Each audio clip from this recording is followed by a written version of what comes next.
Je m'appelle Janaïna Milero et je suis artisan et designer textile et je me suis spécialisée de fait dans le travail de la plume.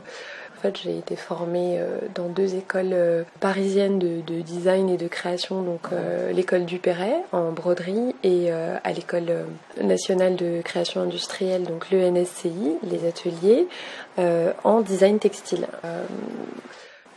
Au cours de mon diplôme, j'ai commencé à travailler la plume de manière complètement instinctive et empirique, en la tissant notamment, puisqu'on avait une pratique du tissage qui était vraiment très valorisée et encouragée. Enfin, j'étais intéressée et à la fois un peu agacée par le concept d'exotisme, et autour de ce terme-là, j'avais fait des recherches et puis à un moment donné une collecte de matière, et la plume a émergé finalement assez rapidement. J'ai commencé à la travailler, j'avais pas prévu de travailler que ça, et puis finalement j'ai eu plein d'envies, plein d'idées, donc je me suis pas encore arrêtée. Aujourd'hui, le tissage, moi je l'utilise quasiment plus du tout, simplement par rapport à une réalité économique finalement, où en fait c'est un produit qui reste très beau et qui plaît, mais qui n'a pas de réalité sur un marché, parce que c'est quelque chose qui est beaucoup trop cher, et parce que beaucoup trop long à réaliser. Mais dès le diplôme, j'avais commencé à développer des systèmes, disons, des petites techniques pour assembler les plumes entre elles, qui sont des techniques très personnelles que je suis la seule à utiliser. Donc j'ai été lauréate des Grands Prix de la création de la ville de Paris il y a quelques semaines, mois. Et donc en fait j'avais présenté 2 pièces, et notamment un gilet, une sorte de gilet en plume articulée que j'avais réalisé pour le défilé haute couture de l'été 2014 pour Armani Privé. Donc c'était une sorte de dentelle de plume.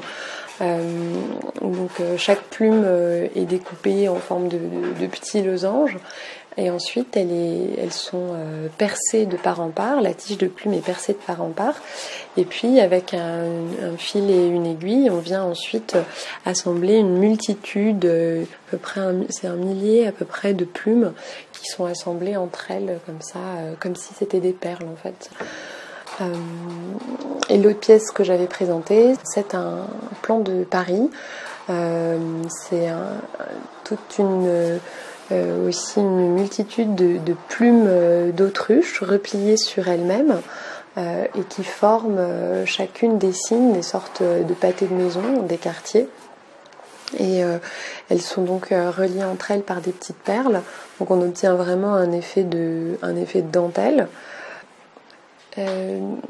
Oui, alors il y a quand même beaucoup d'applications à imaginer pour la plume, et c'est d'ailleurs moi ce qui me ravit et ce qui m'épanouit de travailler pour la mode, pour la décoration.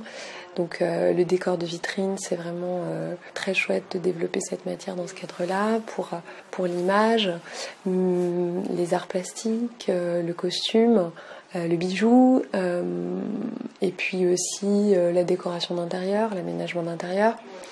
Toutes ces applications sont imaginables, avec quand même la contrainte de la délicatesse de cette matière.